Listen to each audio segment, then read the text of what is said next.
Welcome to Daily Wisdom, Walking the Path with the Buddha, a podcast shared by David Roylance. This podcast is dedicated to guiding you to completely eliminate the discontent mind and the suffering it causes by attaining enlightenment. Learn and practice the teachings of Gotama Buddha that will guide you to fully attain a peaceful, calm, serene, and content mind with joy.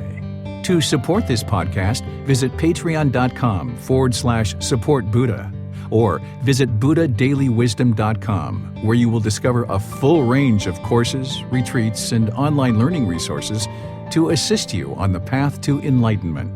Now, here's our teacher to share more.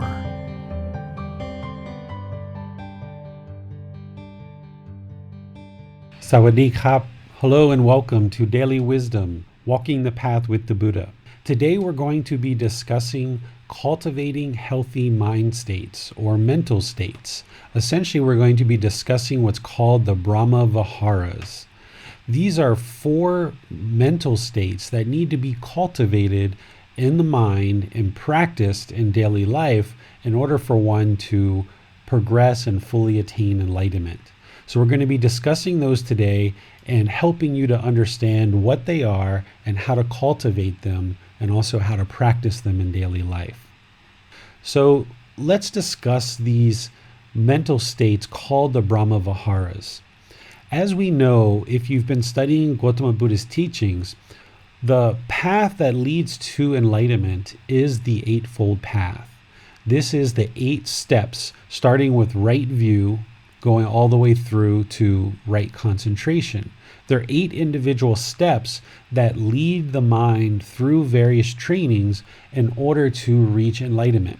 These steps are not to be practiced one and mastering and then moving to the other and then moving to the next. It's actually a life practice that you practice all at once, and you're kind of deepening your understanding and deepening your practice of each of these steps as you progress in your practice further and further.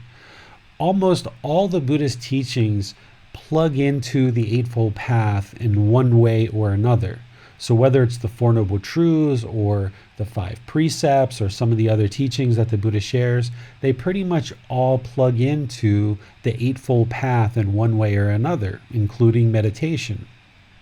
The Brahma-viharas, though, these are a set of teachings that are outside of the Eightfold Path. They don't show up specifically as part of the Eightfold Path that leads to enlightenment, but we know that they are part of the path that leads to enlightenment.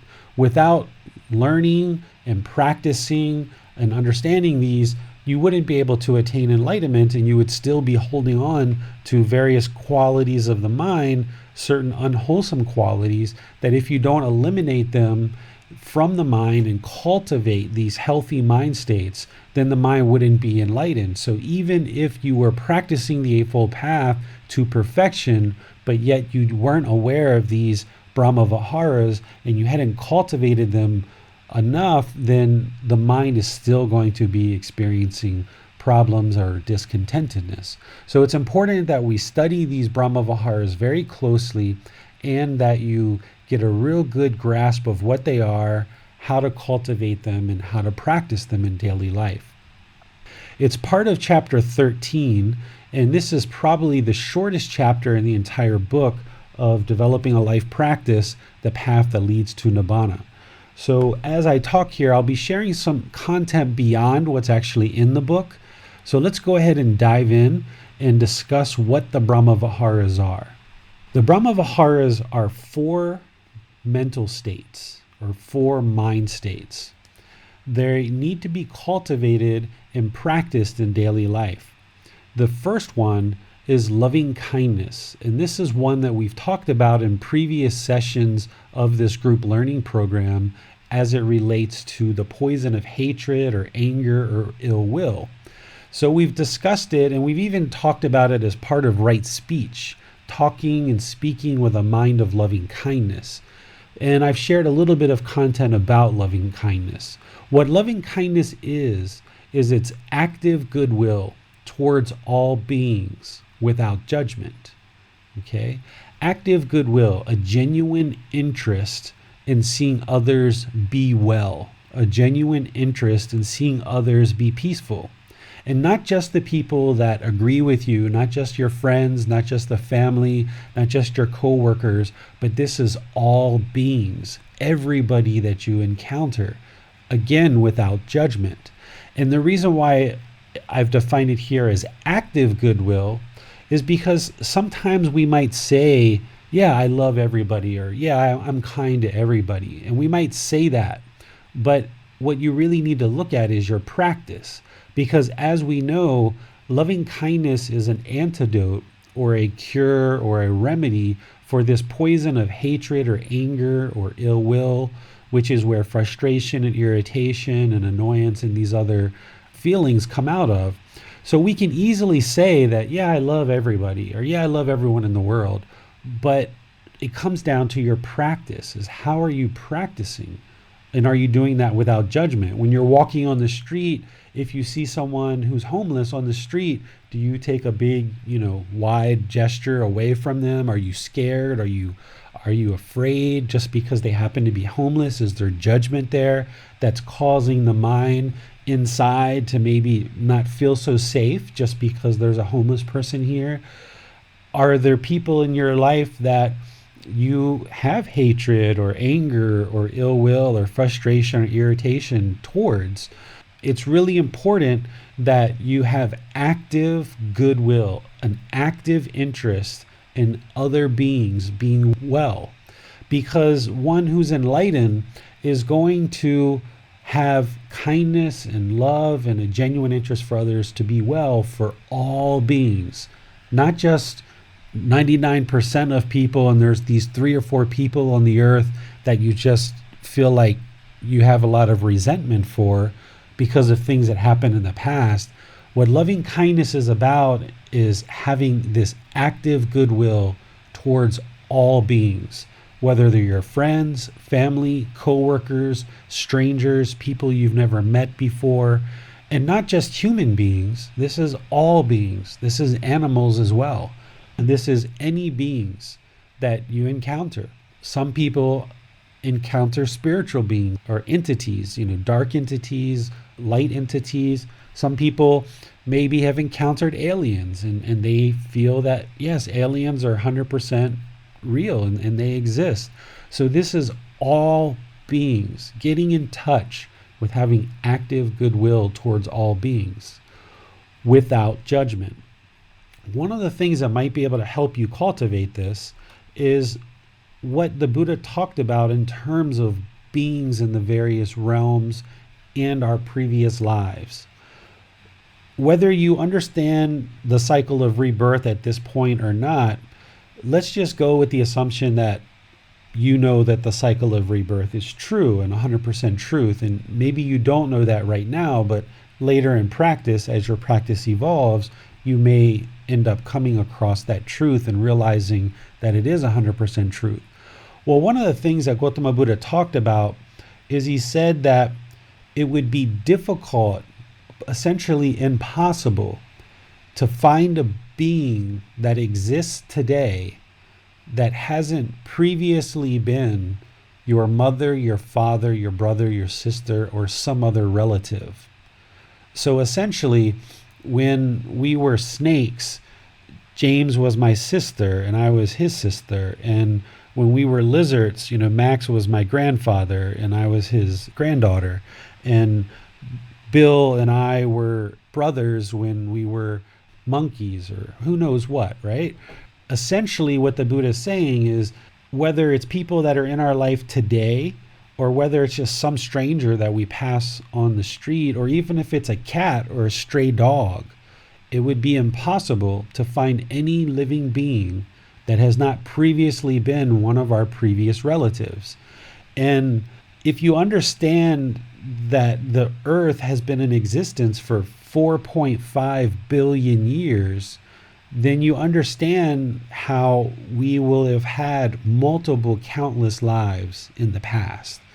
The Buddha talked about these eons of consistent rebirths from birth to birth to birth to birth. And he never even gives a definition of how long an eon is. because he says it's essentially undefinable. It's like such a long amount of time that he couldn't even give a definite parameter of how long an eon actually is. So essentially millions of years. So if you think about 4.5 billion years, we call it the year 2020, but is it really the year 2020 considering that the Earth's been here for 4.5 billion years? We kind of call it the year 2020 based on recent history. I'll call Jesus's birth and death 2,000 years ago as pretty recent history if you compare it to 4.5 billion years. So one of the ways to get in touch with having this active goodwill towards all beings without judgment is that homeless person on the street, that stray dog that's limping down the road that looks like it wants to bite you, that person on the bus who maybe is rude or hostile towards you, or that friendly neighbor or that friendly person who smiles at you as you're walking down the street. Every single one of these people and every single one of these beings has previously been a relative of yours. So one of the ways to really get in touch with having this active goodwill for all beings is to treat each other as if we are family today, even though someone may not be a member of your immediate family. In the past, they have been. And one of the ways that I see this play out here in Thai society is as we go out in public, if it's a waiter, if it's a gas station attendant, if it's a taxi driver, whoever it is, in the Thai language, they actually have ways of referring to people as little brother, little sister, older sister, mom, dad, uncle, grandmother, grandfather, and they will refer to a complete stranger who they just met, or not even met, just somebody standing there. They will refer to them as their grandmother or their brother or their sister, the little brother, the little sister. And it has such a warm feeling to it. And it's very genuine, the way that the Thai people share this with each other. And this is how, here in Chiang Mai at least, they choose to practice these teachings. And what you can get in touch with is in those situations where things may be a little bit rough or a little bit hostile or a little bit challenging, is don't have judgment for someone who's maybe being hostile or aggressive towards you. Just have patience with them as a little brother or a little sister, or as an uncle or as an aunt or a grandmother or grandfather. So loving kindness and active goodwill for all beings is very, very important, because this will completely change how you interact with people in your daily life. It will completely change how you interact. You may notice that you don't have as much resentment, and you can start to eliminate that. You'll notice that when people do things that maybe in the past made you a little bit uncomfortable, or you caused yourself to be uncomfortable because of certain conditions, you can start to erode that. Things like resentment and other things like this, you can start to erode it through practicing this active goodwill towards all beings without judgment. Now, here with loving kindness, we have a practice of meditation that I've taught you guys in this program, that you can practice loving kindness meditation in order to cultivate this in the mind, and then you can actually practice it in daily life. So it's important that you understand what this is and that you practice it in daily life with all beings. Not because anybody's watching you, not because you're trying to show off to anybody, not because you think there's some reward as a result of practicing loving kindness, but just because in the mind and in the heart, there's just this genuine, humbled interest to see all beings be well. And if you don't have that right now, it's okay. It's okay. You're on the path, you're learning. You haven't done anything wrong. You're just learning the teachings. But what you need to do is get in touch more and more with what loving kindness is, how to practice it, how to cultivate it in the mind so that you can practice it in daily life. So let me just pause and see if there's any questions on loving kindness before we continue with the other Brahma-viharas. Hi, David. We have a question on Facebook from Helen Stacey, and Helen says, how can I heal my broken heart? And she says she's been suffering for 8 years with this broken heart. So any advice for Helen? Okay, I'm going to assume that this broken heart is maybe from a past relationship, right? Like a romantic relationship or something like that. It's hard to say because you haven't given any other information, whether it's somebody has passed away or a relationship, but I'll just assume it's maybe a relationship. So this goes back to craving. This goes back to attachment. We call it a broken heart, but what it is the mind is still experiencing sadness or frustration or some kind of feelings, maybe resentment or anger, or who knows what else is in there. But this is all from craving, from attachment, from desire, from the mind having this mental longing and strong eagerness to hold on to things. What you need to do is practice breathing mindfulness meditation and generosity and the things that we've talked about in some other talks. Here, people mistake love and loving kindness, they mistake it for attachment. So it's understandable that this question is coming up. The next chapter that we're going to talk about next week is actually true love, to help you understand what true love is. The way that we think about love in the unenlightened state is we misunderstand love and attachment. We're calling it love, but what it really is attachment. It's really craving, it's really desire. And this is why this question's coming up at this time. What we understand love to be in the unenlightened state is we say, I love you, therefore I would like you to be with me because I'm happy and I feel better when I'm with you. Okay, this is how we define love generally. There's other definitions for it, but the mind generally thinks of love as, I love you, therefore I want to be with you. I love you because you make me happy and I feel good when I'm around you. And as long as you meet my expectations, I will continue to love you and I will continue to say that I do love you. But this actually isn't love. This is attachment. This is, I love you, therefore I want you to make me happy. I want you to be with me because you make me happy. And this actually sabotages our relationships because we put these expectations and these burdens on the other person and we expect them to make us happy. But what true love is, and what this love is here, when we talk about loving kindness, what true love is, in a very short time, we'll talk about it next week more deeply, what true love is I love you, therefore I would like to see you be well. I would like to see you be peaceful. And I have no expectations of you whatsoever, right? Oftentimes what happens is when we meet somebody for the first time, when we're not aware of these teachings, is everything's very wonderful, everything's very light. We go to the movies, we have a coffee, we go to the park, the conversation's wonderful, everybody walks away feeling great. And that's because there is an attachment there. And when there is no attachment, there isn't going to be discontentness of mind. So there isn't going to be anger, frustration, irritation, boredom, loneliness, guilt, shame, all of these other things when there's no attachment. So at the beginning of a relationship, it feels quite nice and it feels quite good. But the more good that it feels, the mind starts forming this mental longing and this strong eagerness to hold on to this relationship permanently. And now that's the attachment that's forming. And the deeper and deeper that forms, we start creating expectations for the other person that we want them to fulfill. And if they fulfill these basic expectations, then we'll say, okay, I love you. Now I'm in love with you.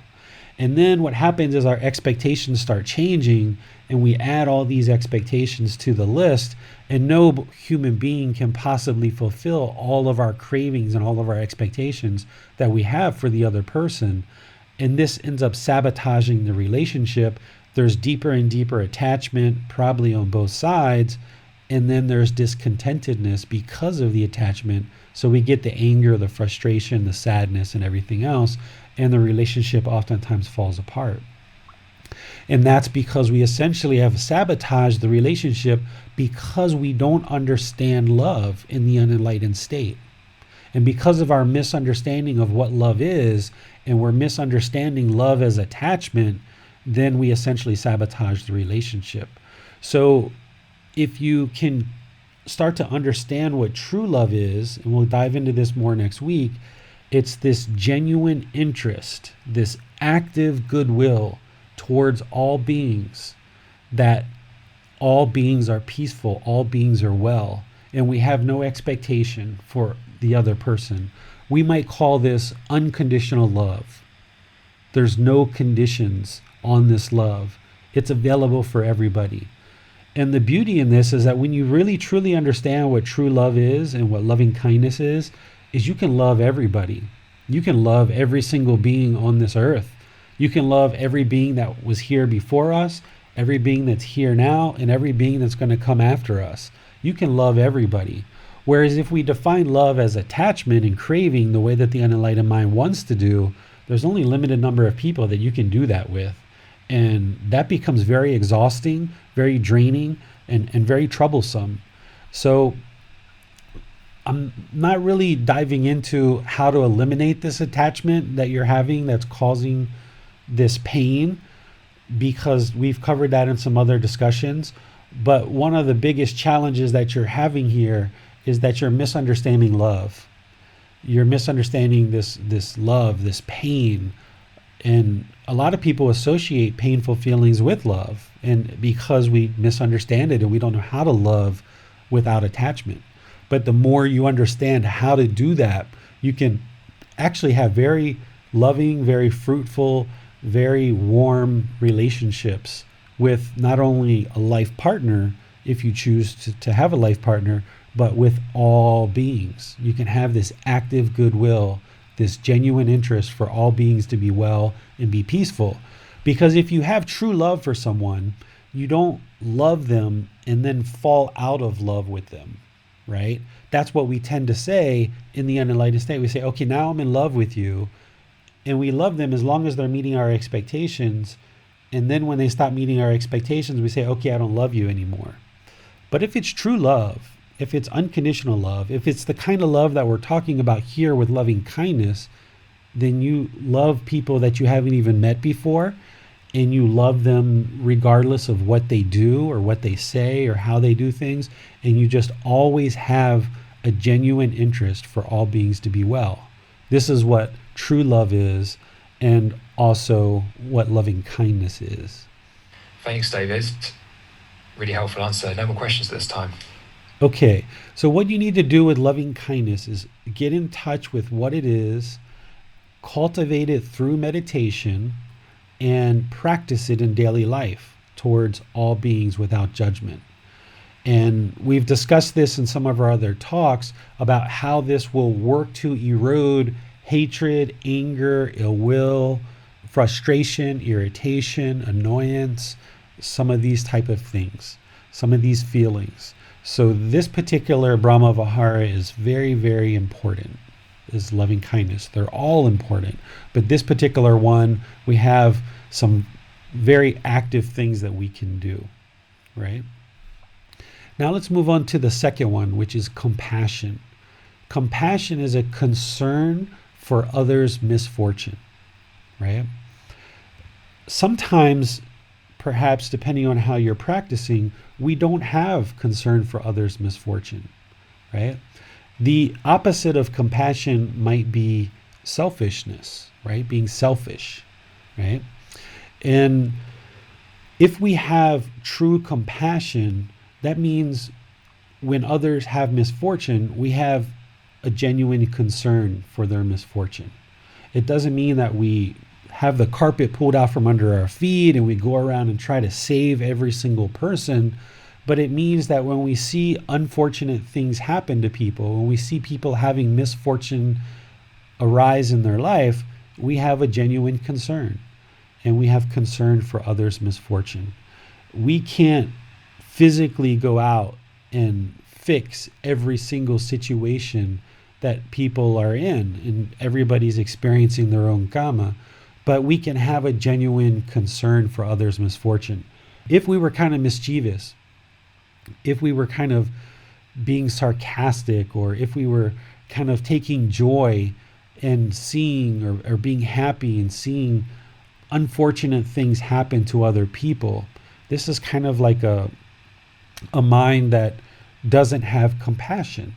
Sometimes there's people in the world that look at others' situation and their misfortune, and they don't have any compassion. They don't feel any concern or any feelings for these other beings. It's just like, oh, that's their fault. They did that to themselves, and okay, whatever. But if you're going to be an enlightened being and you're on this path, then you're going to cultivate this compassion, this genuine interest, this concern for others' misfortune. And even though we recognize that everybody's situation in life is based on their own decisions and their own karma, we can at least have concern for them. And this is part of the path, is understanding compassion and cultivating that in daily life through your practice.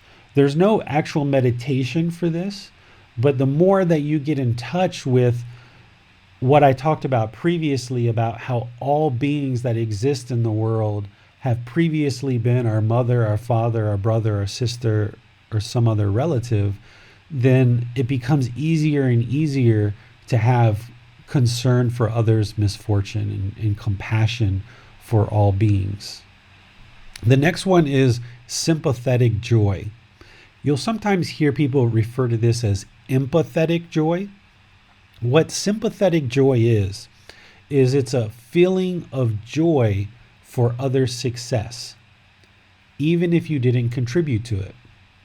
Essentially, the opposite of sympathetic joy would be jealousy, right? If I feel jealous, then I see somebody else being successful. Either they got a good job, they got a good income, they got a new house, they got a new pair of shoes, they got a new boyfriend, a new girlfriend, they got a new baby. Some success is coming to them in their life, and I feel jealous about it.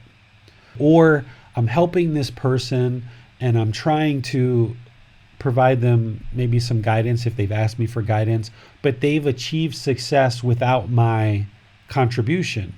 I didn't contribute to it, but they became successful irregardless of my assistance. And we can sometimes feel jealous. So we need to convert that into sympathetic joy, where when another person is successful in life, no matter what it is, whether we contributed to it or not, that we feel joy for that other person. It's like, oh, they're successful, or they had some good thing happen to them. That's great. That's wonderful. I feel joy for them, and a genuine joy, not just kind of like, oh yeah, I'm glad for you, Barbara, you got a new job, like, okay, good job. And then kind of like inside, you're kind of mulling over like, God, I wish that was me. Like, why does it have to be Barbara? Like, I worked so much harder than her. She's the one who got the promotion, and I feel like I deserved it, right? It's like, you can't have those thoughts because it's going to cause discontentness of mind. It's going to cause discontentness, and this jealousy is going to come out in various ways as you are in life and as you practice. So we need to have sympathetic joy, where we have this genuine feeling of joy for others' success, even if we didn't contribute to it, right? So let's just say my son is studying for a spelling test, and say I help him every single week to study for his spelling test, and he's been getting 8s every single time, 8 out of 10. He's been getting 8 out of 10, 8 out of 10. But let's just say one week he happens to study with his mom and he gets a 10 out of 10. I shouldn't feel jealous. I need to feel joy. I need to feel joy for his success, even though I didn't contribute to it, because that's his success. And okay, so what? His mom helped him. Okay, great. He got a 10. Sometimes what the mind can do is kind of feel a little bit envious or jealous or not well because this happened without my input. So we need to have this sympathetic joy regardless of the conditions that created this success, whether we contributed to it or not, just always being joyful for other people's success. And again, the opposite here of sympathetic joy would be jealousy. Okay? The fourth mental state that's part of the Brahma-viharas that we need to cultivate is equanimity. Equanimity kind of has like two parts to it. One part is this mental calmness, this composure, this evenness of temper, especially in a difficult situation. Okay? So an unfortunate situation happens, you can maintain your mental calmness, your composure, your evenness of temper, even in difficult situations where maybe someone's talking bad to you, or maybe your child gets hurt, or you get hurt yourself, or some unfortunate situation happens. Being able to maintain this mental composure, this evenness of temper, especially in difficult situations. So this is one component of equanimity, this evenness of temper. And this is why when I describe enlightenment, I describe it as peaceful, calm, serene, and content mind with joy. Okay? It's that calmness, that steadiness, right? That evenness of temper. This is essentially the middle way. Not allowing the mind to dwell in any kind of sadness or frustration or irritation, but also not letting it dwell in excited feelings and elation as well. Bringing the mind to the middle with mental calmness, composure, evenness of temper, especially in difficult situations. Let's say you got a last minute call that your flight was canceled. You've got your bags packed. You're ready to go out the door. The taxi's right there. You're putting your suitcases in the taxi and you get a phone call that your flight's canceled. Sometimes we get really frustrated and angry in the unenlightened state, right? We get bent out of shape. But what you need to practice is calmness, composure, evenness of temper, especially in difficult situations. So we could talk about a lot of different examples here. But the second part of equanimity is treating everyone impartially, right? Treating everyone equally and fairly, and seeing all beings as being equal. How do you treat the street sweeper that sweeps the streets in our village versus the leader of the village? Do you treat those two people differently, or do you see them as equal? And you treat them equally for all people. Treating all people impartially is very important. It doesn't matter what race they are, what religion they are, what gender they are, what background they're from, what their income is, what their position in society is. Looking at all beings as being equal and treating them that way in your daily life, and not seeing differences among people, even though other people may see differences in these different people as terms of their position in society. What you need to cultivate and what you need to practice is seeing everyone as equal, not just other people, but seeing yourself that way too. Because oftentimes what happens is our ego wants to put us above people, which is dangerous for the mind. Or sometimes, we kind of put ourselves below people. And this is also dangerous for the mind as well. If we consider ourselves lower than other people, it can make us feel sad and frustrated. So in terms of how you look at others, but also how you look at yourself, you need to put yourself on the same plane as everyone and treat everybody as an equal. This is one of the reasons why certain labels and categorizations of people tend to start falling away the more and more you practice these teachings, and the more enlightened you become. You don't necessarily see a Mexican person, an African American person, a Jewish person, a whatever, you just see a person, a human being. You don't necessarily see them as a street sweeper and a leader of the village. You just see them as they're performing a certain role and this person's performing a certain role. They're just different roles in the village. But in terms of who they are as individuals and how we need to treat them, we need to treat them as equal and fair. Sometimes, depending on a certain person's profession, we might look down on another person, right? If we know somebody is a sex worker, for example, or a drug dealer, or something like this, we may look down on them in the unenlightened state and think that they're kind of lower part of society. Well, there are certain situations and certain decisions that were made that those people are performing those certain roles in society. And yes, they're ultimately responsible for all the decisions they made. But sometimes people find themselves in certain situations and it's kind of like they had a choice, but the situation and the circumstances that was kind of their only option, so to speak. And I think about this here in Thailand because there's a certain amount of people that are doing sex work in Thailand, and those people aren't necessarily bad people. They may have made some bad decisions, but also certain things and certain reasons why they're in that type of work has nothing to do sometimes with the decisions that they've particularly made, other than the fact that they were born into this certain family. There's a lot of poverty. Maybe mom and dad or other people are having trouble. Maybe they have poor health. Maybe their husband or wife left them, and this male or female has chosen that in terms of how to put food in their mouth, this is the only option for them that they see as a viable solution at that particular time. But sometimes what happens in the unenlightened state is we see these different roles in society: street sweeper, garbage collector, sex worker, maybe drug dealer, maybe different things. We kind of see these people maybe as lower parts of society and we judge them. But what you need to do is you need to realize that all beings are equal and treat them as equals, and really do that through your daily practice. So there's really these two parts to equanimity.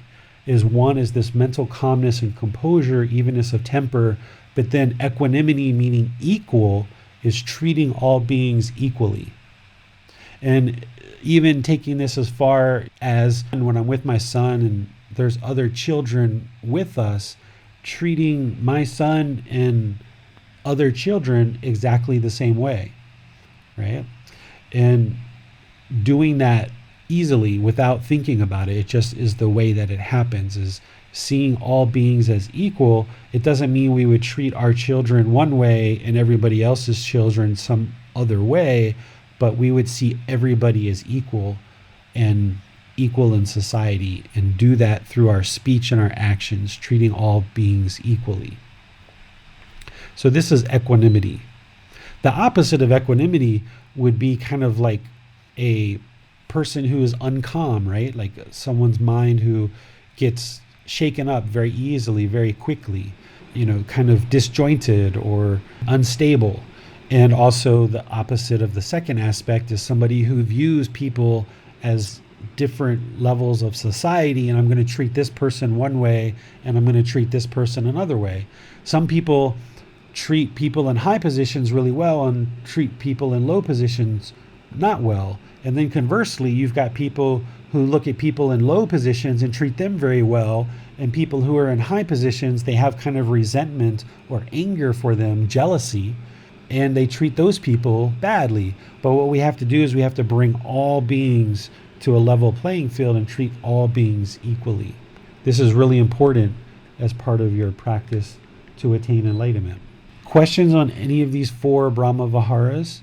Yes, so we have a couple of questions on equanimity and also some questions on compassion. So I wanted to clarify something on equanimity here. So these 2 different components to it seems. One being a kind of impartiality to situations and the evenness of temper that comes from that.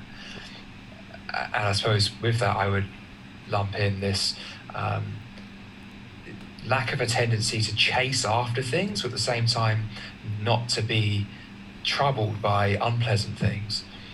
And then the second component would be treating every individual impartially. Are these coming from the same part of the mind, the part of the mind that is just impartial? to the pleasant and the unpleasant, or is it best to see these as two different functions that are going on? I think of them as, two different things. I mean, it's all part of equanimity, but how you look at it, whether you look at it as two parts or one part, up to you. But it's all comes back to equanimity and evenness.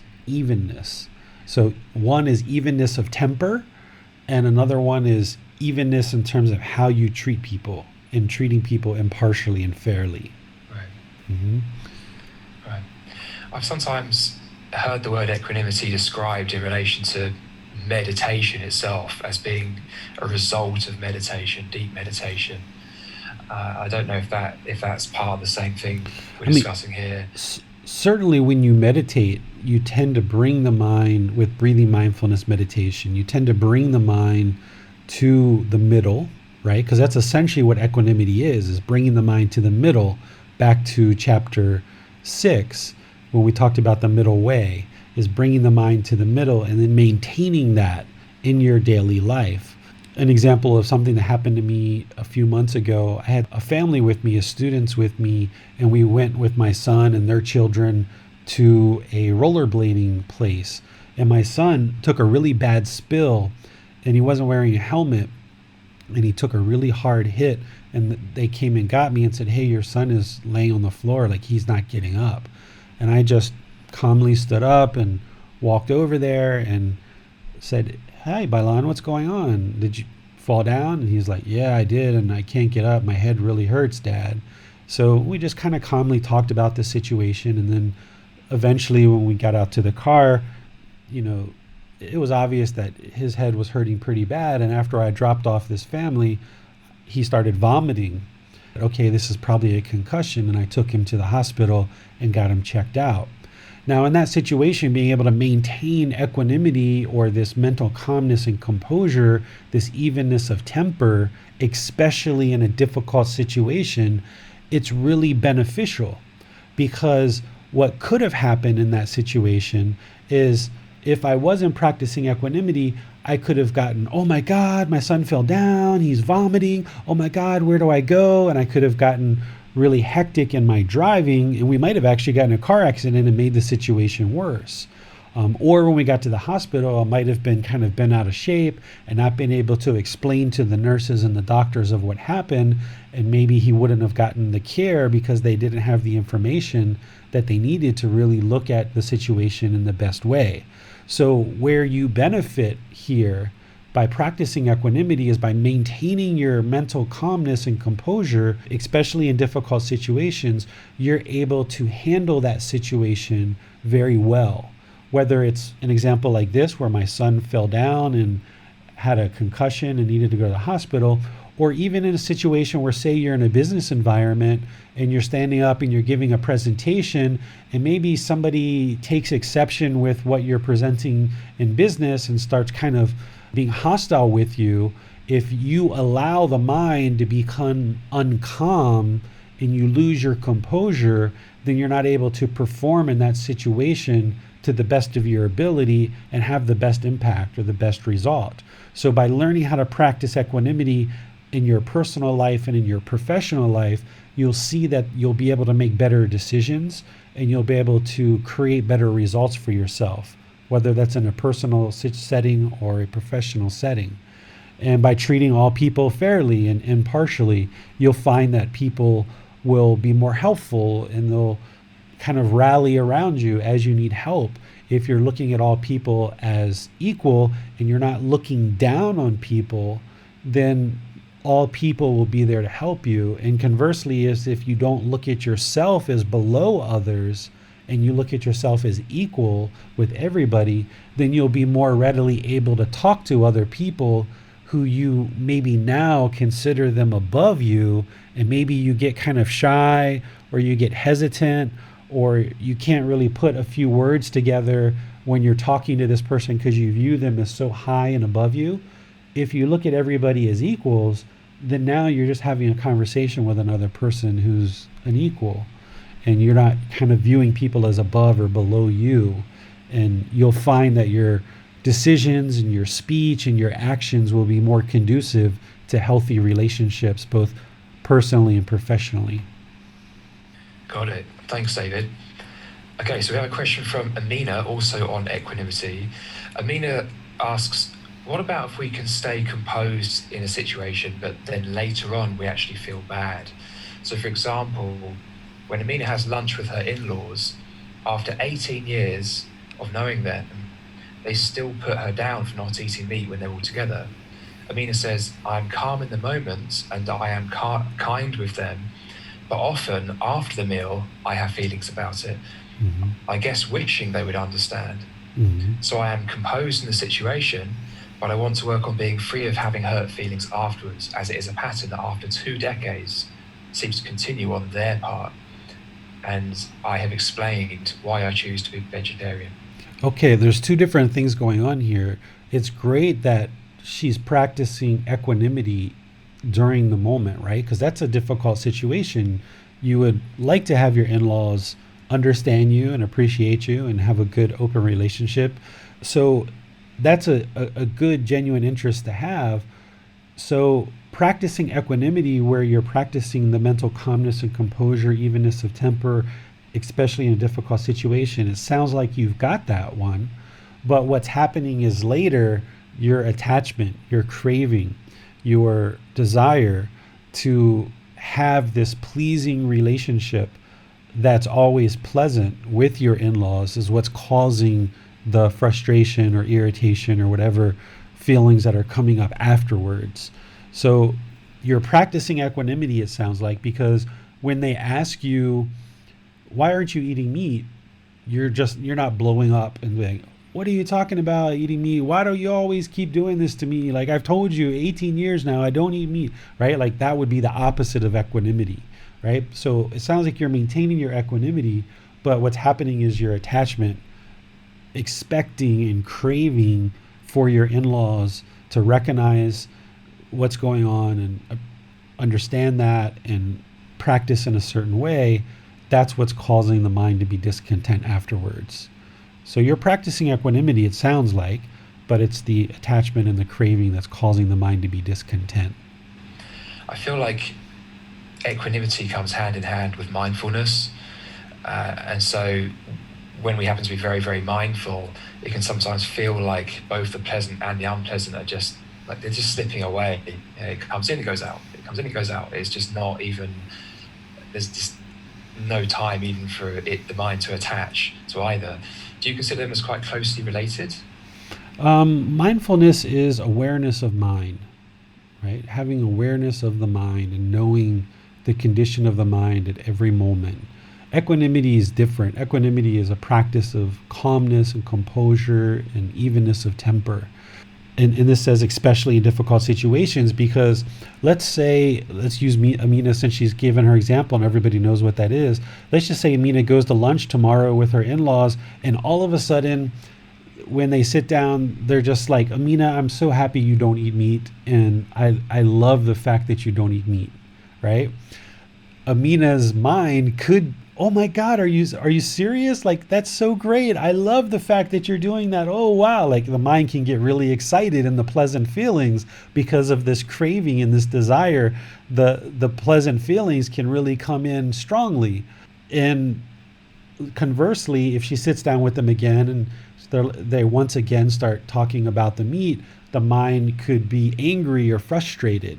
And what equanimity is no matter whether it's a pleasing or pleasant situation, or whether it's an unpleasant and displeasing situation, the mind's maintaining its mental composure. It's in the middle and always bringing the mind back to the middle. So the mind can actually go in either direction with the pleasant feelings or the painful feelings. It can lead us away from that middle. And what this practice of equanimity is bringing the mind right to the middle and maintaining it there.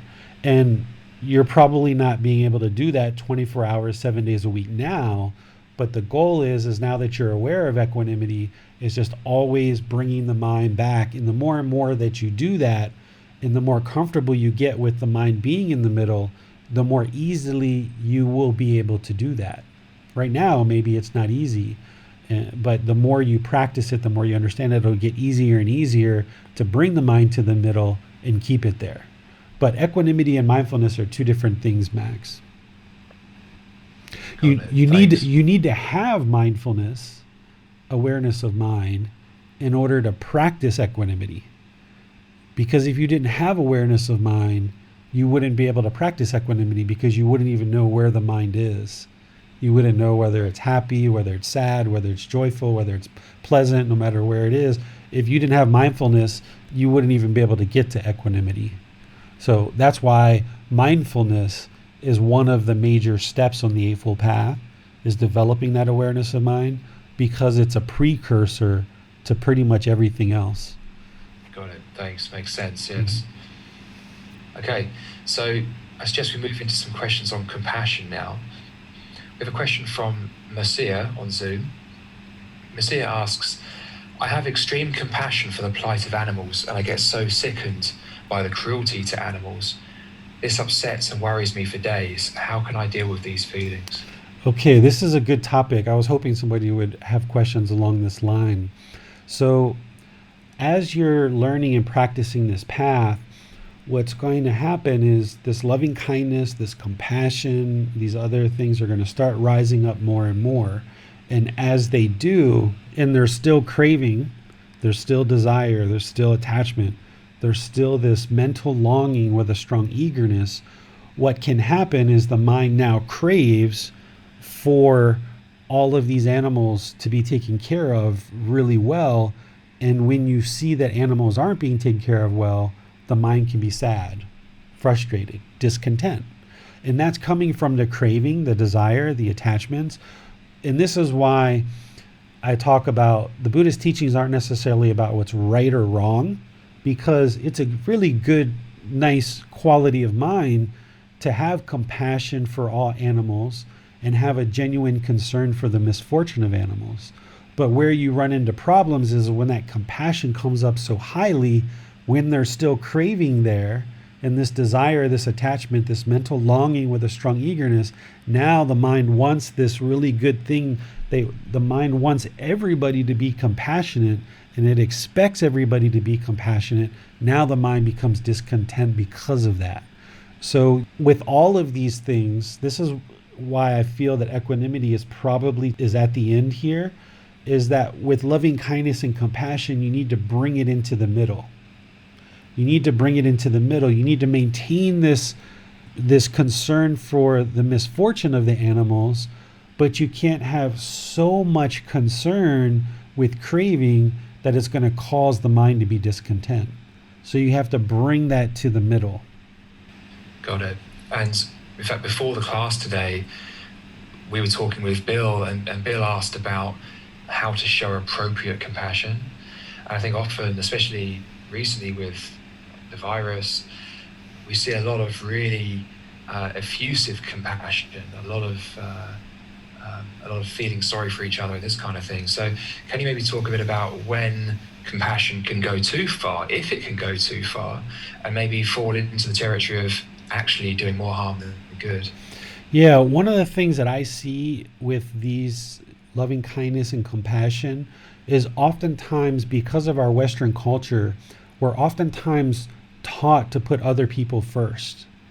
We tend to be taught that, and that we feel that if we do things for ourselves, that's selfish, right? And this is where we have to find the middle with these things.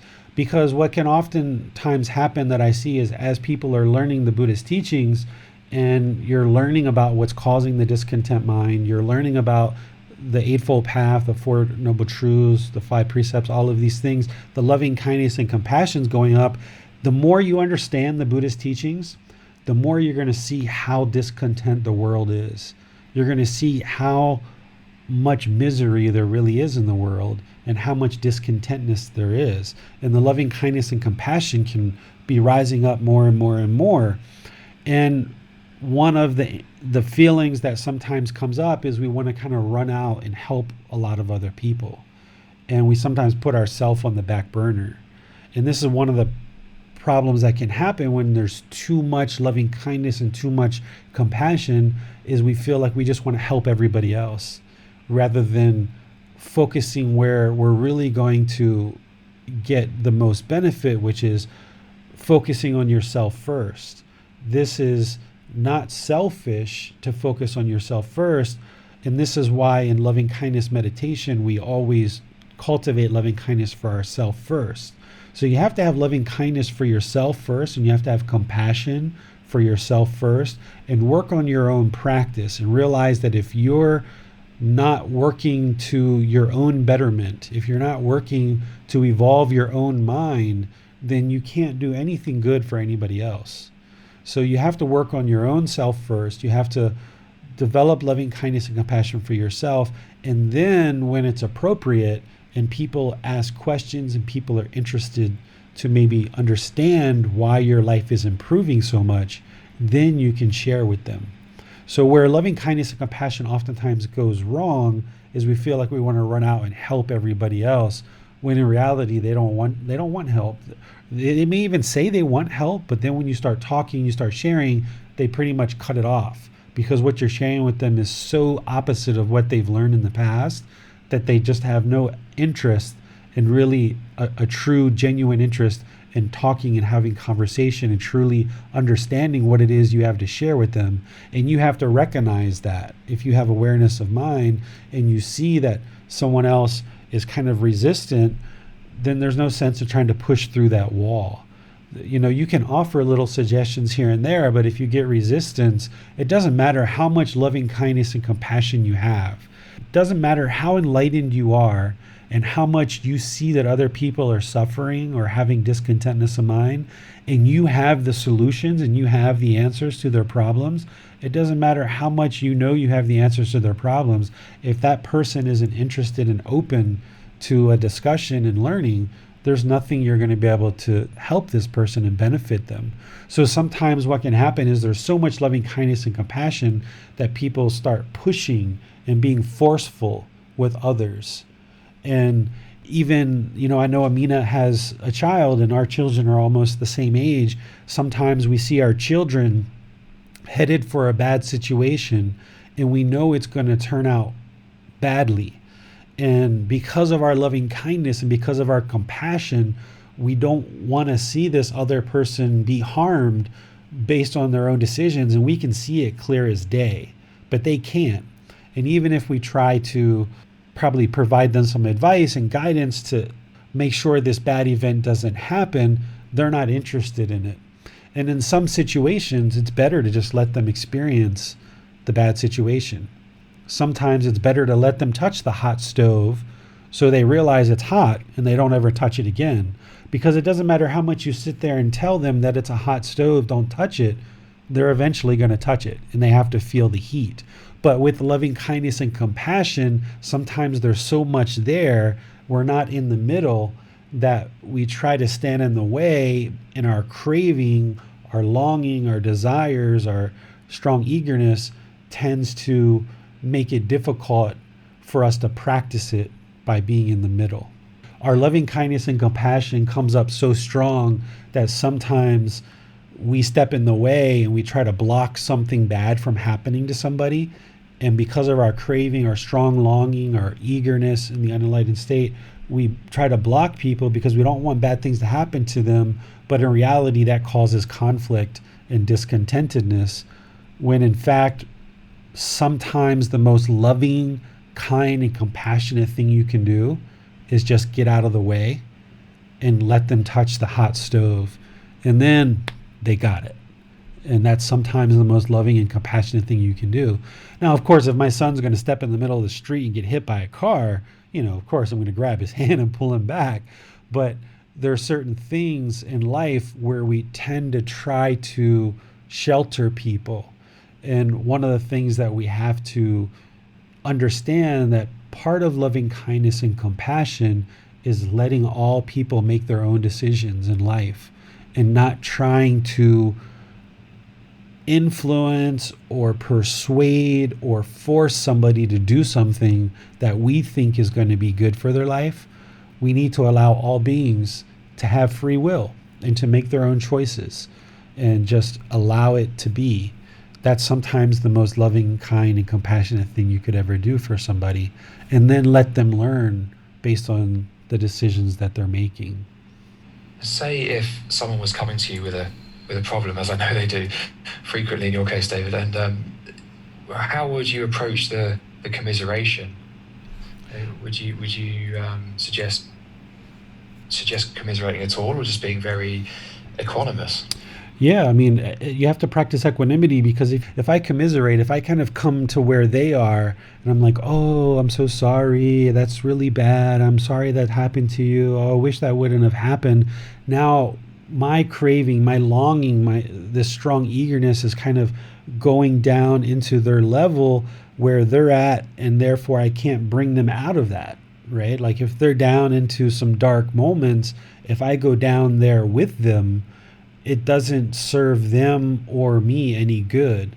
But by me having equanimity, without craving, without desire, without this strong longing and attachment, realizing that their situation is impermanent, whatever they're having a bad experience about, if I kind of keep my mind in a good place, then I can reach out a hand and help lead them out, right? I'm thinking of like, if somebody fell into the deep end of a pool, I'm most likely not going to just jump in the pool and try to save them, because they might pull me under with them. I'm probably going to stand on the side and reach out a hand. I'm going to stay on good footing and try to pull them into good, stable ground. Or if I have a rope or a big tree or whatever, I'm going to use all those things first. But by commiserating with them and, oh, I'm so sorry that this happened, it's really bad, it's really unfortunate. Oftentimes we think that that's showing compassion. We think that by commiserating with them, that's how you show compassion, is show them that you're in touch with their feelings, you're right there with them, you're feeling every feeling that they're feeling. And for me, that's not compassion. For me, that's just bringing your mind to an unhealthy state. I can feel concern for someone's misfortune without being hopeless and commiserating with them. I can still have concern for them. In fact, I can have even more concern, and I can help them better if I maintain these 4 mental states without craving, without desire, without attachment, and help guide somebody to a better position. But ultimately, they're the ones that have to make the choice. So that's why in any one given situation, again, one of the ways to show loving kindness and compassion is not to tell somebody what to do. I never give somebody an answer. I never tell them what to do, because we have to come up with these solutions for ourselves. If we're practicing the Eightfold Path, the entire Eightfold Path, right view, right intention, right speech, right action, right livelihood, right effort, right mindfulness, right concentration, with the Four Noble Truths, the 5 precepts, all the other things, eliminating the 3 poisons of craving, anger, and delusion or ignorance. If we're practicing these 4 Brahma-viharas, then our mind is protected, and we're in a better position to actually help this person than if we are trying to force our way or influence our way and trying to get this other person to do things that we think is in their best interest. If we're really practicing these teachings well, we wouldn't have any interest in making decisions for anybody.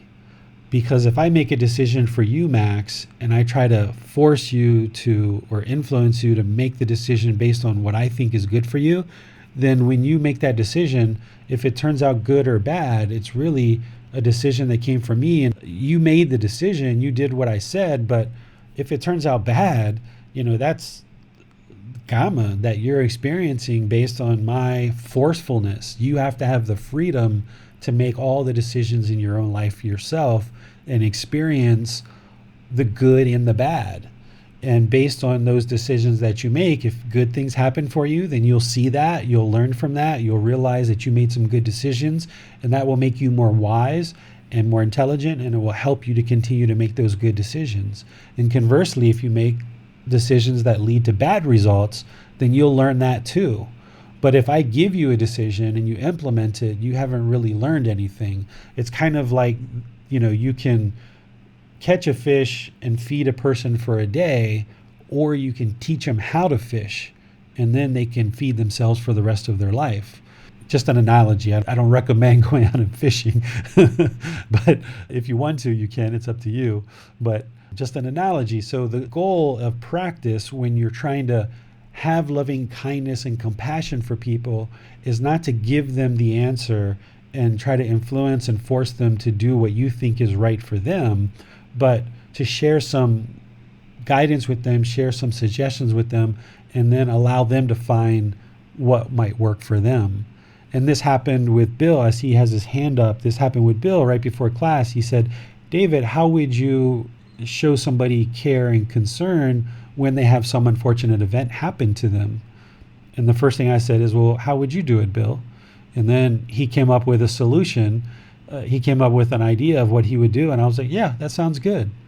Rather than me saying, oh, I do this. You got to do it like this, Bill. And if you do it like this is the right way, right? This is ego. This is my craving. This is this desire, this attachment, strong eagerness if I did it that way. But what we need to do, not just as a teacher, but as a brother, as a life partner, as a son, as a daughter, as a parent, we need to provide guidance and advice, but be unattached with how the person actually makes the decision, and just kind of maybe ask questions that the person maybe isn't asking themselves, because we can all find the answers to our common problems in life. These teachings of the Buddha, you need guidance, you need to learn them, you need to see that they're truth for yourself.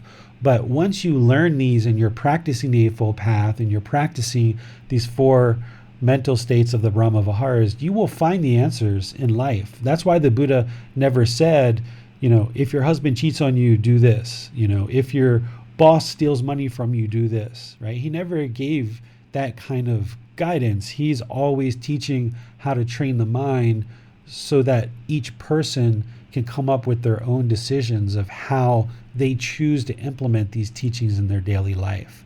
And that, I think, is one of the most loving, kind, and compassionate things you can do, is not try to force your way or influence your way, and allow all beings to just come up with their own decisions.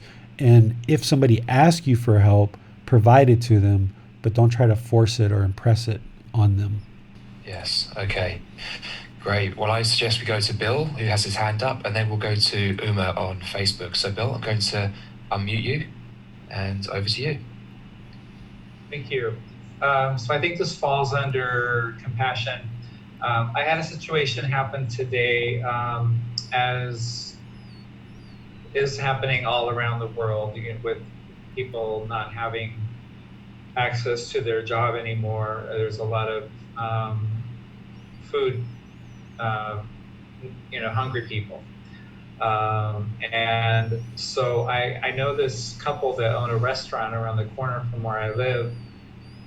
I'm also involved in the International Rotary Club here in Chiang Mai.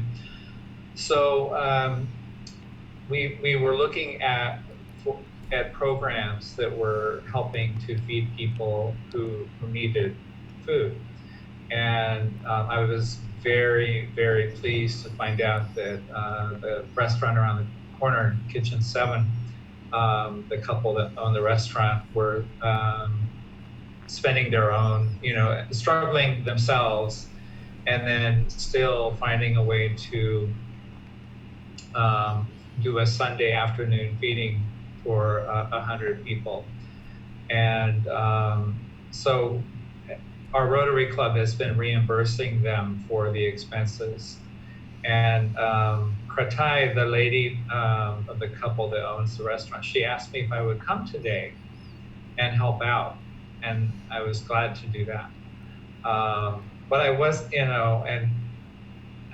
I was very happy, that the community, these are the kinds of things that we like to see in a stressful time. We like to see people step up and be compassionate and help the people that need help. So what I didn't expect was that there would be 101st person. There were about 120 people, 125 people that showed up. I was not ready for that first person to come I was handing out juices. So they had a meal, they had juice, they had vegetables, and one other item. And so my mind quickly went from, this is great, I love that Kretai and Joe are doing this. This is a wonderful thing. And then I was not ready for the discontented, mind to happen so quickly, Mm-hmm. And eventually I recovered, and I came back to the middle way, as I'm learning to do through David's teachings. But it was a situation where I went from here and I sunk very low. Yeah. But eventually I did, food isn't permanent, supplies are impermanent. Mm-hmm. So anyway, I'm grateful that I'm learning that from your teachings, David. So I appreciate that. But I just thought I would share that as an experience. About. So you saw this as your craving, your desire, your attachment, your mental longing and strong eagerness to help people. You had a certain expectation, and expectations are part of that craving, desire, attachment. If you have expectations, very rarely are they necessarily always going to be met. So that's why entering in that situation, when the 101st person came up, boom, the mind became discontent because there was craving, desire, attachment, this strong eagerness or this longing. So it's best to just show up and, maybe there's 80 people, maybe there's 120 people, have no expectation at all. I'm just here in the moment right now to help, and whatever happens, happens. And this is where, back to Max's one question about where loving kindness and compassion can go wrong, is in this situation, Bill is having, lots of loving kindness and compassion, but because there was so much there, when he realized he couldn't help the other 20 people, that's when the mind became discontent. And that's where we have to bring it to the middle, as Bill sounds like he was able to do. If you're able to get there and stay there all the time, you won't even experience that discontentness at all, ever.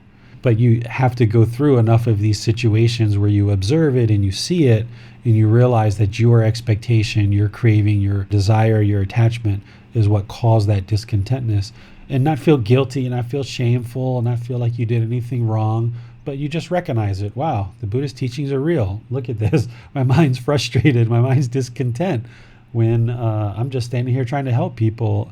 And that's where you can see that the Buddhist teachings, again, aren't necessarily about what's right or wrong, because it's a very good feeling to have that loving kindness and compassion to help people. But if you aren't practicing the middle way, it's going to lead to discontentness. And you can see, wow, his teachings are so true. And that can help you erode one of those fetters, which is doubt about the teachings, the second fetter. The more and more you see his teachings are real and true, you can start to erode that more and more and more and get rid of, if there's any doubt that's there. So thanks for sharing that example, Bill, to help people see it more. If I can use Bill's example and kind of modify it a bit to illustrate something I was talking about earlier. So let's say, Bill's part of this Rotary Club and he's close to this restaurant, and this Rotary Club is helping the restaurant to facilitate this sharing of food. Now, let's say in this situation where Bill's asked to come help, and Bill really isn't feeling good about going to help, and he really has to take care of some things on his own, but he goes anyway and helps out anyway, right? Putting everybody else first. He didn't do this, but let's just say that's what he did, right? This is where we can run into problems, that if we show loving kindness and compassion to others, but inside we know that we're not feeling well, we're not feeling good, but we try to extend ourselves, and we're longing and we're craving to show loving kindness and compassion so much that we neglect our own well-being, then this can run into problems as well. So let's just say if that was the situation, what the mind needs to recognize is there'll be another chance to show loving kindness and compassion. Right now, in this moment, this mind needs to stay inside. I need to do this or that, or I need to take care of this, or I need to take care of that, and find a way to say, I'm not able to come, but maybe I'll be able to come in the future. And not feeling guilty or shameful that you've turned down this invite to come help and feel like, oh gosh, I didn't show loving kindness, I didn't show compassion, right? And kind of beat yourself up and feel shameful or guilty about it. What you've got to do is you've got to be whole first. You have to have loving kindness and compassion for yourself first before you're able to practice it with other people. Because in this situation, if Bill or had gone out and we weren't feeling well, we weren't taking care of ourselves for one reason or another, and we chose to show loving kindness, compassion to everybody else, in that situation, maybe bad things would have happened because I'm not feeling up to being in that situation. So this is where mindfulness comes in, and having awareness of mind and feeling okay with turning down an invite if that's what you need to do in order to maintain your own wellness. And this is what we call protecting your own contentedness, right? You have to protect your own contentedness. So I kind of modified Bill's example here just because you guys were familiar with his example, and you heard me talking about, you have to navigate not being selfish and always doing things in a selfish way, but also being able to practice loving kindness and compassion in certain situations that you need to do that in. And Bill's talking about a really big situation where he's volunteering his time and his money and his effort to go do this. But sometimes, like I said, some of the easiest ways to show loving kindness and compassion is just not to force your views and opinions on other people and just letting people make their own free will choices. So you have to find this middle with all of this, with loving kindness and compassion. Whereas if you're too selfish and just focused on yourself always, that's going to lead to problems. And if you give too much to everybody else and you're always focused on everyone else, that's going to cause problems as well. So you have to find that middle, and then you have to understand that that middle is impermanent and it's always going to be changing. And that's where awareness of mind comes in, and you have to be able to just walk the middle way. And it takes practice, it takes time to really navigate that and find it and be comfortable in that. We have a question from Uma on Facebook, also on compassion. Uma asks, recently my brother-in-law passed away. His wife died 2 years ago. They have a daughter who is 11 years old. After listening to your talk, now I feel I should have taken the lead to take care of the daughter. I was initially hesitant to take care of her when I thought there are many other family members, and now I feel I have compassion to bring her up as my daughter. Now I feel to have compassion is to bring her up as my daughter. Who also says that his in-laws are also taking care of the daughter at this time. Yeah, however you choose to do that, it's completely your choice. And if you feel like that's where you are at this moment, maybe you weren't there in the past when your brother and his wife passed away. If you feel like that's where you are now, then that's good for you.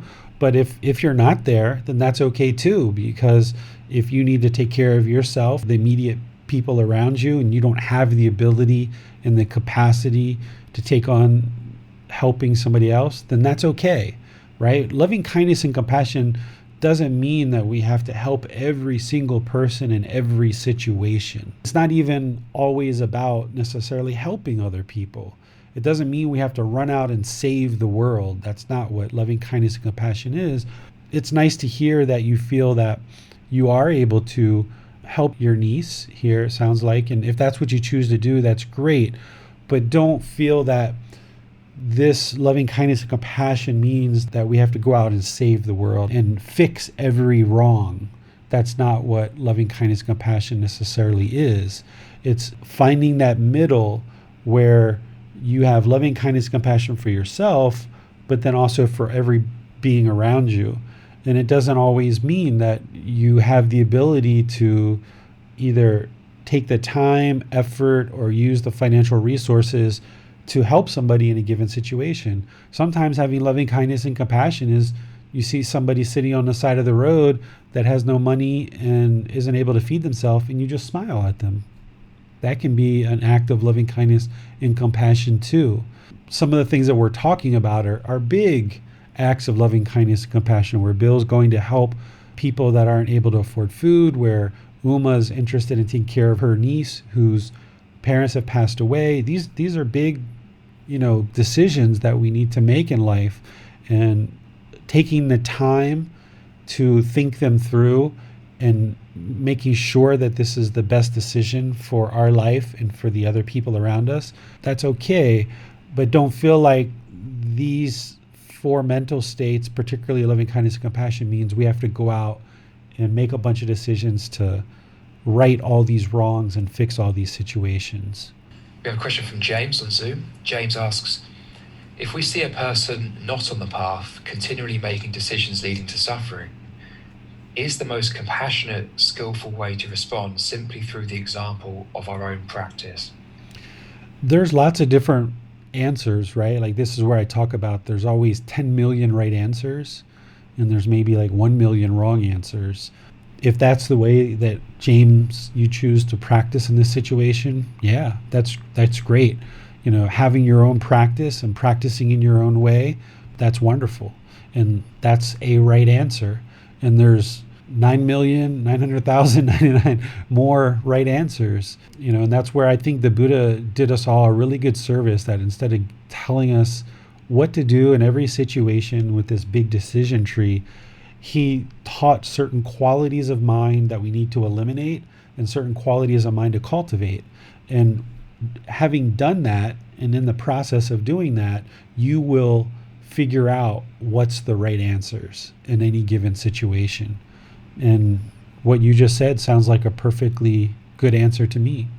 And it's a really good question, a really good point as well. I sometimes feel that when we're not sure in an interpersonal situation, whether it is helping someone who doesn't appear to be interested in helping themselves, or whether it's some kind of conflict, there is no hard and fast do this answer. However, compassion will usually tell us everything we need to know. If we're not sure, it sometimes can come from the fact that maybe we're not fully cultivating compassion, and when we do, usually the answers just come, I find. Sometimes I think it's almost more beneficial to talk about the wrong answer, right? So like the wrong answer in James' situation, when there's somebody that you see that you feel is their decisions are leading to discontentness, the wrong answer would be to rush in there and try to force them to do things your way.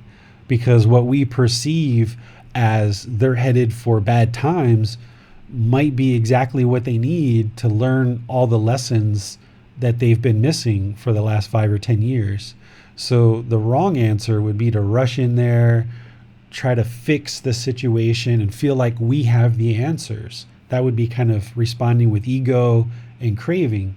So that would be the wrong answer, is to rush in there, try to influence them, sit them down. Oh, you've got to do it this way, you've got to do it that way, and you're headed for this problem and that problem, and why would you do it this way and why would you do it that way? I'm assuming that this person is maybe a friend or an adult family member or a coworker or something like that. That would be the wrong answer. Now, if it's a child and you're parenting the child, the Buddha did say that as parents, we should attempt to restrain our child from evil, okay? He actually gave a teaching, it's called Ministering in the 6 Directions. And he talked about various relationships that we have in our life, like bosses, children, life partners, our parents. He talked about aesthetics. He talked about different groups of people, and there were 6 groups of people. And he said, these are the type of things that we should do for these various people. And if we do these things for these various people, then they will reciprocate in these ways. So if this was a child of yours, James, if you have children, I'm not sure if you do or not, and you saw them headed for something significantly bad, the Buddha does give teachings that says we should attempt to teach our children and essentially restrain them from evil, and through education and through helping them to understand life better. But aside from that, I can see sitting down a child and saying, okay, you haven't been doing your homework, you are getting bad grades. If this continues, you're not going to be able to complete school and have a good outcome for potential options to go to college if that's something you want to do, and ultimately have a good job. This is going to lead to bad things, right? As a 6 or 8 or 12-year-old child, or however old a child is, yes, sitting them down and helping them to see how their unwise choices are going to lead to unwise results. That's something that we should do as parents. But if this is a friend or a colleague or an adult family member, we know the wrong thing to do would be to rush in there, sit them down, and try to, dictate to them what they should and shouldn't do. Because in those situations, sometimes that's exactly what they need to learn the lessons. No matter how much you try to talk to them and try to convince them, you may actually be wrong too, right? Because we might think they're going for something that's unhelpful for them, but it might be exactly what they need. Because maybe, James, in your situation, if you've encountered certain problems and you know the answers to those things, you figured out those answers because you encountered those bad times, and that's how you got that wisdom to figure that out. And they need to have similar experiences to get that real world experience, so they have just as much wisdom as you in that given topic. No matter how much wisdom you try to give them ahead of the curve in order to have them avoid the situation, it may or may not help them, and we may be perceiving the situation as wrong. So I think the solution that you've come up with, I think that sounds very reasonable and very healthy for you, because you're not having craving to run off and go help this person. You're protecting your own contentedness, and then ultimately they will learn. If they make any mistakes or they make any decisions that lead to unwholesome results, they will learn from that, and that will be good for their life. So yeah, I think your decision sounds very wise.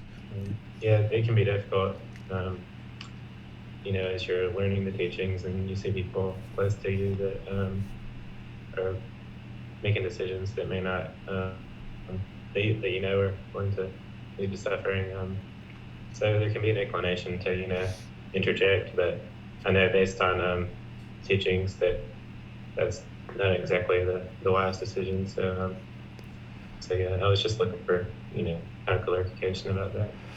Yeah, one of the things I've told students for many years is the more you practice these teachings and the more your mind awakens, the more you're going to observe how much discontentness there is in the world and among the people around you. And that's actually going to require you to practice the teachings even more, right? Because as the loving kindness and compassion comes up, they're still craving there, and you want to help this person because you see the problems, and you just have this interest to really help them because of the loving kindness and compassion, and they're still craving there. So the more you're aware of these teachings, the more awake the mind becomes. You're going to just see countless problems everywhere, and you have the solutions to them because you've evolved and your mind is more awake.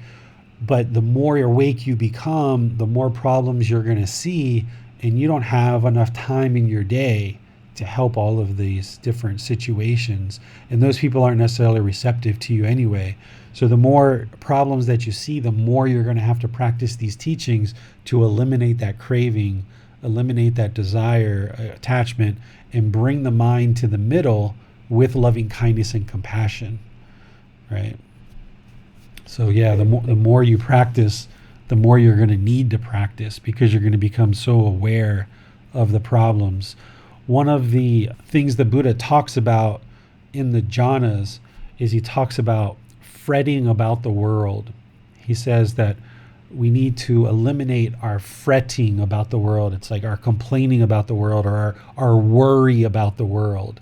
The more enlightened we become, the more you maybe get into the jhanas or the first or second stage of enlightenment, you'll see more and more of these problems, And what the mind wants to do, because there's loving kindness and compassion, is help all of these people. But in doing so, it actually pulls back and puts the brakes on your own progress, because you still have the craving to help all these other people, instead of just continuing to pursue and continuing the path to actually get to complete enlightenment. You can actually stall out your progress. So he talks about eliminating fretting about the world, which is like worrying about the world. Because if we worry about the world, all these problems that we see in the world, and we're just going around trying to fix the world's problems, then we're not fixing the problem that's in our mind, which is the craving, anger, and ignorance, or unknowing of true reality. So we have to be aware. We need to practice loving kindness, which is active goodwill. We need to practice this compassion or this concern for misfortune. We need to have this sympathetic joy where we see joy in other people's success. We need to practice this equanimity where we bring the mind to calmness and evenness, where we treat everyone equally. But we need to always stay focused on what's the number one goal of this life, which is to reach enlightenment, to learn and practice and continue all the way forward. So if we just fret about the world, or we worry about the world, that we're leaving the world behind, then there's still attachment there, and we're not letting go. We still have this craving, this longing, this strong eagerness for the world and for the world's problems. We need to ascend beyond the world's problems. And then having done that, then you're in the best position to actually help other people around you. Say if you attain enlightenment, and you, instead of being stalled and putting on the brakes for the world and so much worry about the world, instead of allowing that to stall your progress, if you keep on going and keep on pursuing as you talked about, then should you someday attain enlightenment, you'd be in the very best position to help all of those people. And they will see that your life has improved and that you're never discontent, and you'll be in the very best position to help everybody around us. Where sometimes if we put the brakes on and we try to help all the people, we don't really have all the answers to all the problems, so we're not really in the best position to actually help people. This might be a good time to talk about worry versus concern as well. So a worried mind is going to see all the problems in the world, and it's going to be discontent because the mind is worried. It sees all the problems. The mind is worried. A concerned mind sees all the problems, but it also has the solution as well. It knows the solution. So it sounds like James is concerned about these other people in that he's observing, and he's trying to get closer and closer to that concern. Whereas if we allow our mind to stay in the worried state, then we just see all the problems and we just worry and worry and worry, and the mind is discontent. Whereas if we move that to a concern, which is concern for others' misfortune, then we see the problems, we know the solutions, but other people may not be open to those solutions, and therefore it doesn't make sense for us to force it upon them. So it's good to have concern. Worry, the mind's going to still be discontent. But if we move that to concern, then the mind can be content. I suppose, David, the same would apply to issues of, say, activism. I remember you once saying to me that Buddha's teachings and environmental awareness are very compatible. But what about environmental activism or social activism? Mm-hmm. Yeah, it's the same thing, right? Like sometimes we have people that have no care in the world about what goes on in the world, and they're just in their own little world, and they're very, could be potentially be selfish. And that's detrimental to society. And then you've got people who are so adamantly opposed to certain things in the world that they may pursue activism in a very aggressive and hostile way, maybe even rioting or, doing some really harmful things in the world, right? I remember back when people first started not particularly liking people wearing fur coats. I remember people that took like gallons of paint that would damage the fur coat and dump it on people, right? Like this could be like a real fierce activism right? So this is like two sides of the spectrum. What we need to do if we would like to see the world improve is find that middle, that we see problems in the world, we know that these problems exist, and how do we bring the activism to the middle where we can influence change and improve the condition of the world, where we're not so self-absorbed, where we're not engaged at all, but we're also not so engaged and so much craving that our mind becomes angry and frustrated to the point where we do harmful things and actually make the situation worse. And then people don't really listen to the cause and aren't influenced by the cause because there's such harmful actions being taken to try to forcefully influence people to see it our way. We have to realize that the whole world needs to gradually awaken the mind. Just like each individual needs to gradually awaken the mind to enlightenment, the whole world needs to gradually evolve slowly over time. And just because one person feels, or a group of people feel, that animal products for a coat is wrong, and this group of people have evolved their mind to there, if the mind craves for everybody else to be there as well, then there might be harmful actions that are taken. So we've got to understand that the whole world needs to evolve gradually and slowly, and not expect everybody to be at the same place where we are on every single issue. So we can be activists and we can actively pursue better, wholesome things to progress the world in a beneficial direction, but doing that from the middle, where we're not just completely self-absorbed, but we're not craving this change so badly that we make bad decisions along the way, but we make good, wholesome decisions that slowly help to awaken people to this better way of being, if we choose that there's a certain aspect of society that we need to influence and improve. Yes, I suppose the only reason we have activism is because it is there to attempt to resolve problems that have come about as a result of greed or craving, problems that have maybe even come about as a result of anger, and certainly problems that have come about as a result of the unknowing of true reality. But if we then engage in activism with those same qualities, we're not really resolving the deeper issues. We're fighting fire with fire. Yeah, all of the Buddhist teachings, whether it's the Eightfold Path or these 4 Brahma-viharas, or the 5 precepts, and all of these different things that we learn, I think about the old system of an equalizer. And for some of you guys that are familiar with audio equipment, like an equalizer has all these individual kind of switches that go up and down, and there's kind of like a middle, and then there's a high side, and then there's a low side. Essentially, whether it's right view all the way through to right concentration, these 8 dials, whether it's these 4 Brahma-viharas and all these other things, what happens is we're trying to dial that stuff in and bring it all to the middle. And what happens is, like maybe 5-10 years ago, maybe you had no loving kindness or no compassion, and this dial was very low, right? But then as you learn the Buddhist teachings, it comes up and up and up and up, and boom, it overshoots the middle, and now it's too high.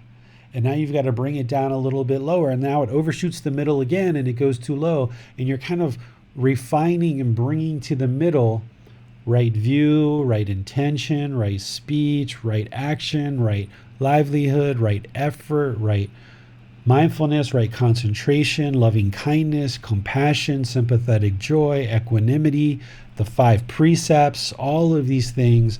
You're just trying to work on these equalizers all at the same time, and you're trying to find that perfect sound, right? That's the middle. That's what the Buddha talked about with the instrument, tuning the strings, right? Bringing the mind to the middle. So you can think of all these teachings of the Buddha as being this equalizer, and you're just constantly tweaking and tweaking and tweaking and tweaking. And as soon as you get it where it feels like, all right, this feels pretty good, then something changes because of impermanence. Now you got to kind of tweak them again. And by doing all that tweaking, by having the awareness of mind, the mindfulness, and doing all this tweaking over a period of months and years, you get better and better about understanding the mind and all these various teachings that with the mind being in the present moment, you can just very easily make decisions, and you can, oh, that one's okay, let me adjust that. Where now you're like, something's going on in my life. What do I need to look at? Is it the 3 poisons? Is it the 5 precepts? Is it the Eightfold Path? Oh, you know what? It's right speech. That's what went wrong. Let me adjust that one a little bit. And it takes you some time to reflect because you're just learning the teachings. But the more that you do this over multiple months and multiple years, that as soon as something happens, boom, you can know the answer right away. And that's why when you guys share examples with me, boom, I can give you an answer right away because I've done this in my own life and been helping other people for a long time. So I know the answers right away, but you have to do that on your own in your own life and get better and better at being this engineer where you're engineering this perfect sound with the equalizer. That's really helpful, yeah. And that's what we're doing in meditation as well, isn't it? As well as in daily life. Well, meditation's part of that. That's one part, right? Like the right concentration is bringing the mind to the middle, developing that single-mindedness or singleness of mind. That's just one dial, right? That's why I say that a lot of times people think the way to enlightenment is meditation. There's a big misconception out there that they think the Buddha sat under a Bodhi tree and he just meditated his way to enlightenment, and then wham, he just became enlightened. That's not what he says at all in his teachings. He talks about this gradual progress, this gradual pursuit. In fact, I have it because somebody asked me about it the other day, and I put it on my phone. He says, "Bhikkhus, I do not say that final knowledge is achieved all at once. On the contrary, final knowledge is achieved by gradual training, by gradual practice, by gradual progress." And then he goes on later in explaining what that practice is. So meditation is just one component of this massive equalizer of all of these things that need to be dialed in. And meditation is something that we need. It's a very important thing, and we need to dial that in and always be working on that practice. But all these other dials have some really important things that we need to hone in as well. So practice meditation and continue to evolve your practice, but also understand how all these other teachings need to be learned and practiced as well. So we have a question on Zoom from Botak. Botak asks, if a mother has unconditional love for her drug addict son and she calls the police to get him arrested before her son gets into more problems, is this firm compassion? It could be, right? Like, we don't want to judge somebody else of whether that is or isn't compassion. And the way that she's choosing to practice is her practice. She may see calling the police and having her son perhaps placed in jail as being the most compassionate thing she could do.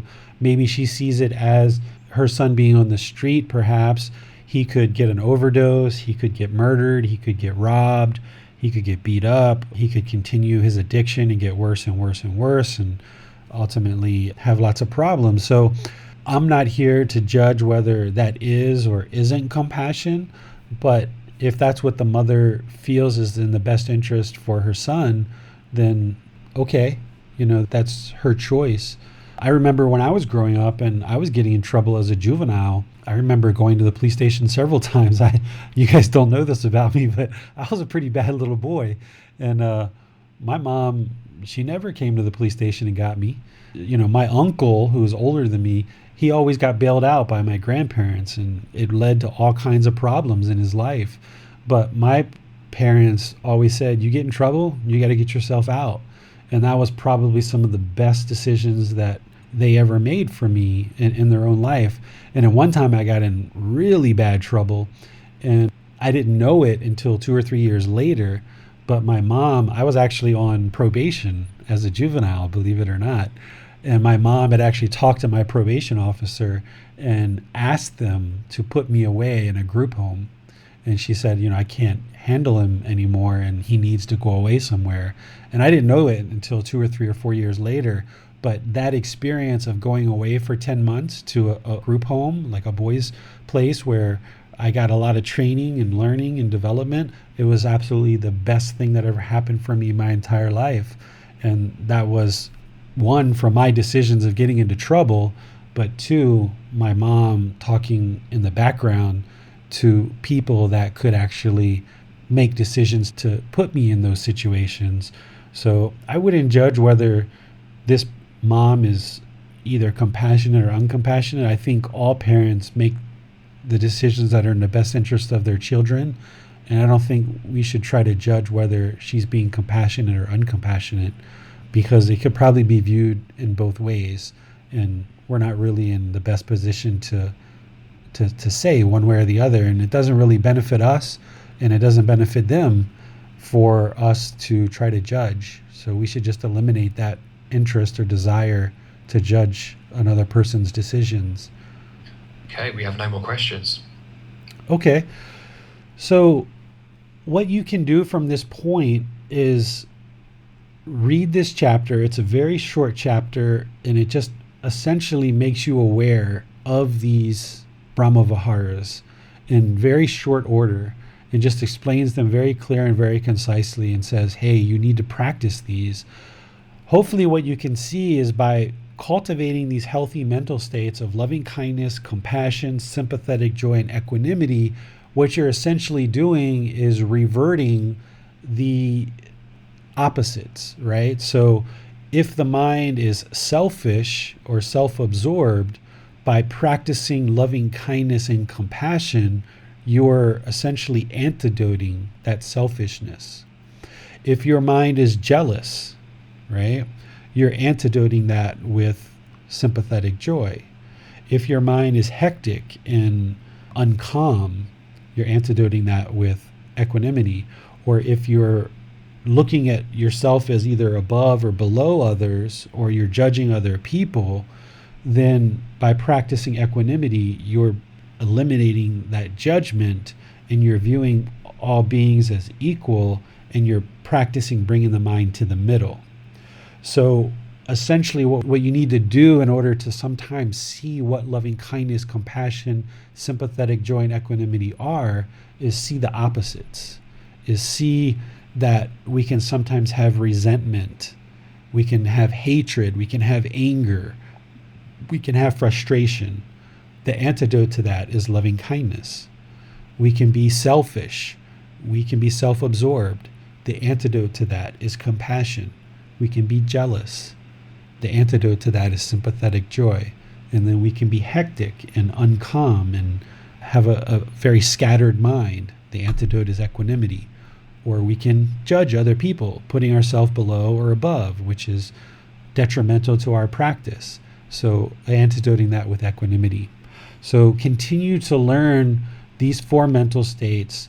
You have loving kindness meditation to cultivate loving kindness, but these other ones, there's no magic formula, there's no magic potion, there's no chants or meditation that you can really do to cultivate this. You just have to get in touch with what they are and then practice it in daily life. In situations where you would maybe normally feel a little bit of jealousy, even if it's just your words, but inside you still feel kind of jealous, just go ahead and say the words and say, hey, I'm happy for you. That's really great. And even if you feel jealous still inside, at least you go through the speech and the actions of not being jealous and showing sympathetic joy. And over time, the mind will gradually move to where what's in the mind and what you're saying through your actions will be the same. We need to gradually move our mind in the direction of these four Brahma-viharas, just like we need to gradually practice, as the Buddha is talking about, all of his teachings, whether it's the Four Noble Truths, the Eightfold Path, the Five Precepts, and all the others. We need to gradually move the mind in the direction of practice. What these four Brahma-viharas are doing is they're saying, here's the goal. Here's the goal, is have active goodwill for all beings without judgment. Now, wherever you are, just continue to work towards that more and more and more. If all you can do is put together the speech and the actions, and the mind isn't really there yet, that's okay. Just work in that direction. We need to have concern for others' misfortune, for all beings. That's the goal. And just work your way in that direction. more and more and more. You need to have a feeling of joy for other success, even if you didn't contribute to it. That's the goal, and continue to work in that direction more and more and more. And then you need to have this mental calmness and composure, this evenness of temper, especially in difficult situations. And even though you can't snap your fingers, there's no magic potion, there's no special meditation that's going to instantly change the mind, because that doesn't exist. You know what the goal is and just work towards that. And in situations where you don't have that, reflect on it and just train the mind more and more and more to get there. And in situations, if you feel yourself judging other people, either putting them above you or below you, just know what the goal is to not do that, and then just gradually more and more and more practice to the point where you get to the point where you just see all beings as equal, treating all beings impartially, everyone impartially. So continue to learn these 4 Brahma-viharas, continue to ask questions, and continue to practice them. And you will see that the more you do this, the mind will gradually improve as you cultivate these healthy mental states. So I'll see you guys on Wednesday at 9 o'clock when we're going to be practicing breathing mindfulness meditation. I have some more teachings from the Buddha that I'm going to share with you around breathing mindfulness meditation to help you see some of the things he was talking about with breathing mindfulness meditation. So we'll learn more about breathing mindfulness meditation and do a session together. And then next Sunday at 9, we're going to talk about true love. Finally, we're going to get to true love. I can tell you, in terms of benefit for your practice and how to actually truly enjoy and get the most out of life, understanding this next chapter that we're going to tackle next week, chapter 14, true love, practicing non-attachment in our relationships, and actually understanding what true love is, it's one of the most rewarding teachings that you'll learn. And the more that you practice it, your relationships will just get better and better and better. Whether you're with your life partners, your children, your friends, your coworkers, your parents, your relationships with people will just really blossom. So continue to focus on these 4 healthy mental states for this week. We'll do our breathing mindfulness meditation on Wednesday, exploring more teachings of the Buddha related to meditation. And then on Sunday, we're going to get into this really nice chapter about true love. So until then, have a wonderful day and a wonderful few days until I see you guys on Wednesday. Sawadee Khap. Thank you for listening to this podcast. To provide support for this podcast, visit patreon.com/support Buddha. To access more teachings, visit buddhadailywisdom.com. There, you will discover a full range of courses, retreats, and online resources to assist you on the path to enlightenment. Remember to establish a daily, consistent meditation practice, along with learning and practicing these teachings. A well-developed meditation practice is the foundation in which to train the mind to attain enlightenment.